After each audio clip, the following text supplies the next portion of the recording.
Welcome back everyone, it is TitansLeague coming to you today with a new video, and today's video we will be discussing the recent live stream on Mech Berserker 4000, or in other words B4K's channel, in which they were discussing very controversial topics such as matchmaking and tanking and more.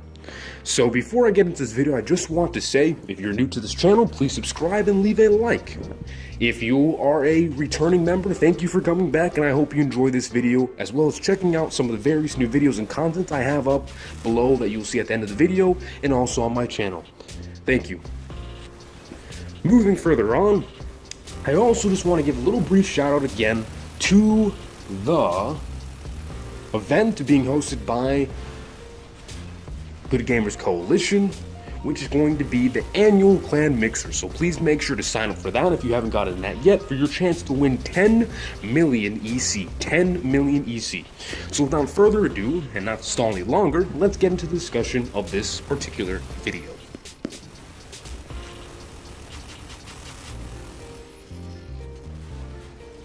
So on February 9th at 9 p.m. Moscow time, Mech Berserker 4000 came into a live stream. Now this live stream was also having guest speakers Titanator, Cairo, Pichu the J2, and Salty the Hyena. So to begin, without further ado, the issues of discussion. So the main complaints or speaking points of this video was matchmaking needs to be made of pilot teams which drop in an equivocal matter, meaning that the teams should have more balance whenever they're being chosen and whenever they're entering the game, to allow for a more balanced playstyle so that players will not be overwhelmed by having very high-level trophy players or high-skilled players being matched up with low-level players or low-tier players. The next topic of discussion for this video was also a better cup system to help join players together in the game to avoid tanking. So essentially that goes back to a better matchmaking system. But this is more speaking of matchmaking in terms of the mechanics and how the players would be decided during the matchmaking process, whether it be based off cups, based off of hanger elements or hanger values, or based off of potentially weapon tiers mixed with your robot tiers, and then that mixed up and calculated with your trophy amount to make an algorithm to properly match you with the best potential player that's equal on your playing level. But I believe that before we can continue speaking about what were the topics of discussion and continue speaking about how this was resolved and what people thought about it, I think that we first need to get down how exactly does the matchmaking system work. Well, it's quite simple. So according to B4K, when you tap on the play button system, it starts searching for players, of course. And in a certain amount of seconds, up to a certain amount of seconds, it searches for players that are within 100 trophy points of your score. So plus or minus 100 points to your trophy score. Then after a couple of seconds, if no players are found and there's not enough, then it switches to 200 points. Then subsequently after that, it switches to 300, and then so forth and so on. Essentially ruling out any players that are closer to you in skill level, or if anything, cup level, if they have any significance, due to the fact that they cannot be found within a 60-second time frame. Now, I personally believe, and this is just me theorizing, that the reason why this came up is because after the recent hotfix to drop the amount of waiting time, this was the remedy. The remedy was drop the waiting time to 60 seconds per game, however, expand the field of search to a much larger basis of players within a shorter amount of time to get you more players. So essentially the trade-off, which we were not really made aware of, was time for a worse matchmaking system that matches more with such a complete different variety of player levels and skill sets. So we traded out our time, so not having to wait as long, for not having as great of a matchmaking system that matches us with players of our own skills. Whatever that means to us, it's different for everyone. Moving forward, so Now, with that being understood, there was some recommendations from Hyena, P2 the J2, Cairo, and Titanator as to how that could be fixed. How can they crank down on this problem and really fix these issues that a lot of people have been complaining about and talking about? So, there was a couple of different ideas that were suggested by the players, and let's talk about it and analyze it. So there was the thought that matchmaking should be handled differently for individual players when joining a game than for player groups. In the sense that if I were just playing by myself, or if you were playing by yourself, you would be able to play with other people that are only playing by themselves, rather than a person getting matched up with the whole entire squad of 4 that decided that they wanted to squad together, making it more balanced. However, there was also another suggestion on the contrary that said, instead of having that as a remedy, instead, we could keep it as less restrictions to the matchmaking system, just because the more restrictions they put on the matchmaking system at the current player-based level would allow for less games to be happening with actual players. Because then less players would be able to get into the games due to the fact there's such restrictions on player trophies and the matching system. So more of a free market enterprise to allow a more variety of players and game types to occur, rather than a restricted market where less can be brought to the table, giving the consumers, which is us, less variety of choice in our games. And with that came the other idea of potentially having an EC multiplier system also added, where the way it would work is that everyone gets around a set range of EC, which it's already giving you. You know, everyone gets somewhere from around 100,000 to 8,000, 800,000 upwards, depending on what your score is. The higher score you get, the more EC.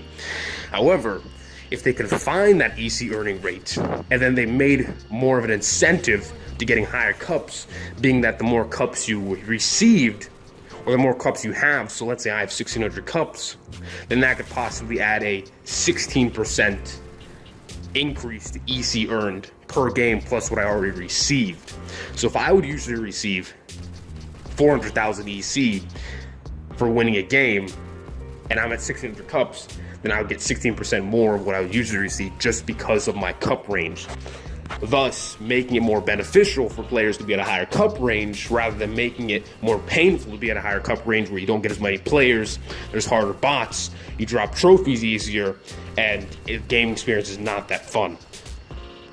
Something else that was also advertised or thought about was lowering the cup range earning potential down to 5 or 10 cups, because currently the biggest problem is that with the cup range earnings being so drastic, it allows for new players like some of you, or what I used to be, to join the game, get in 2 or 3 games where they win, maybe from chance or maybe just from skill themselves, but then all of a sudden you have a new player that's only played 5 games up at the 1,300 cup range, and that doesn't work, because then they just start getting slammed with tankers, with people that have been way up there for a long time, and find no benefit in being any higher at the 1,600 range, so they drop back down to the 1,300 range. So there's a thought that if they implemented a 5 to 10 earning potential, and then up the earning potential also, like the EC by your rank level, so if I'm at 1,600 points, then I can get 16% more cups, or 20%, or however that would work. That would also add a better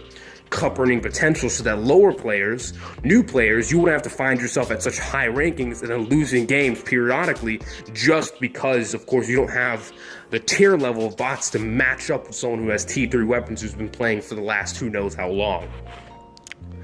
Next thing that was spoken about was a player training or low-level range of cups for new player groups. Then after reaching a particular amount, you could never go back into that player training trophy range, therefore allowing players to just join the game to be able to play at a safe level. Then after they play for a while, earn enough EC to actually buy some bots then they can then move out of that player training range where you would still be able to play regular games, but you just play it with other people who are new to the game, so you have a chance. Then after that, you'd be able to move into the more competitive game where you'd be playing at potentially a 1300, 1400 cup range where you'd actually be playing with more real people and more difficult circumstances. But the point of that player training range is just making sure that the matching system is working to the benefit of the players rather than to the benefit of the algorithm or to the benefit of whatever helps get people in games faster. So the next thing I want to specifically speak about, we've spoken about how the potential remedies for the matchmaking system. Those are systems that I spoke about that they might add to it to potentially help see the matchmaking system get better. So the next thing that they spoke about in the live stream that I want to talk about is why tanking occurs. Now this is something that I kind of didn't understand, so this is why I want to really just briefly bring this up, because I think it's important to understand this in order to understand the basis of the problem that we're currently facing with matchmaking. And the reason why tanking occurs, which was truly saying by Titanator or by Salty, was because people tank in order to drop their cups to get to around the 1300 range. And because mid-level players have more actual players and better gameplay with AI turpits that are great for farming, and more types of AIs and players than just AI MAOs or Ravengers. You see, when you're at a high cup range of 1600 or 1500 plus, there's less players up there. In reality, within the 1600 to 1400 cup range, there's only 60, 70 players out of thousands, if so, that are below that cup range. There is probably 1,000 plus players that are below the 1300 cup range, the 1000 cup range. So when you're up at the 1600 to 1500, 1400, you're only playing with less than 10% of the real player group, making it so that every time you play a game, you're only getting AIs or one or two players once in a while and occasionally, which is not fun. So that is the real reason why the tanking happens. It's just the fact that players are trying to avoid getting to high trophies because there isn't any reason to hold high trophies now, except for having your name called out on the top 50 list at the end of every 2 or 3 months. There's no real incentive to doing it, so why do it? There's not really any payouts. Players are almost getting punished right now being at high trophy levels rather than getting benefits for achieving that. So there was also a mention of potential remedies for tanking as well, because this was also a problem that needs to be addressed. And that thought was just simple. If those daily rewards, which we've been speaking about for a while, were implemented, daily rewards like giving a player a Titan for reaching a 2000 cup range, a new Titan for reaching the 2000 cup range, or a Martian skin for reaching the 2000 cup range, or daily rewards for just reaching high cups in general, that would keep our player base at the high cup levels, the good players at the high cup levels, and then allow for that natural low-level player training level to grow at the 1200, the 1000 cup range, allowing it so that there's a natural split in cups rather than just an artificial merge of everyone just for the benefit of being able to get the best EC payouts and having games with real people. And that is what would incentivize and keep the high-level players in the high-level tiers, and then keep the low-level players or the new players in a place where they can actually grow, learn, develop, and then move up to the higher tiers. But as the game is right now, that's not capable. We're not capable of having those splits just because there's no real reason, again, for getting to a high cup range, other than just having cups, which doesn't make any sense. The cup range needs an overhaul, which they're going to make an overhaul. We just have to wait and see what's going to be done. But as of right now, there's being changes made because it doesn't make any sense. Last thing I want to really speak about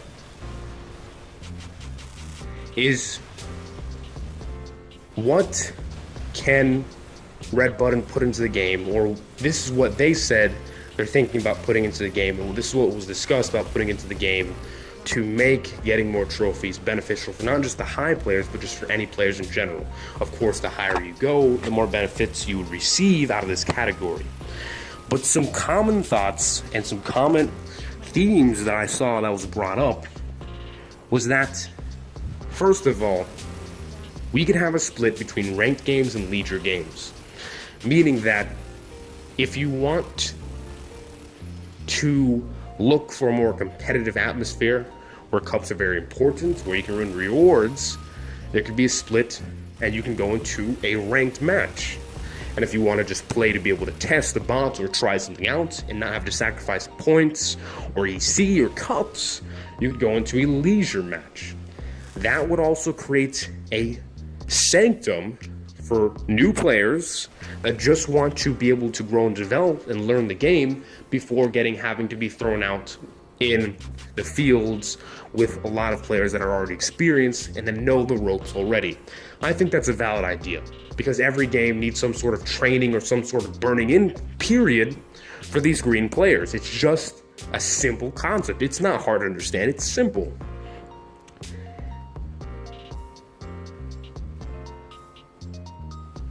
And with that, of course, we spoke about the fact that the cup rankings could become a multiplier for EC once you get past that training period of trophies, and also the cup rankings could become a multiplier for actually earning cups.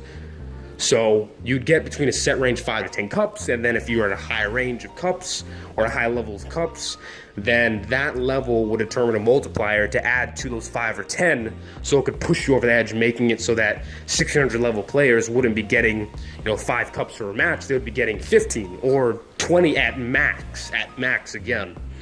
But that's just to make the game more level so that the high players stay in their realm where they could play with a lot of other players, enjoy the game just as much as everyone else, but at the same time, they're not feasting on the new players at the bottom who are just trying to get up to where they are too and enjoy the game. And new Titans, new weapons to encourage people at 2,000 trophies.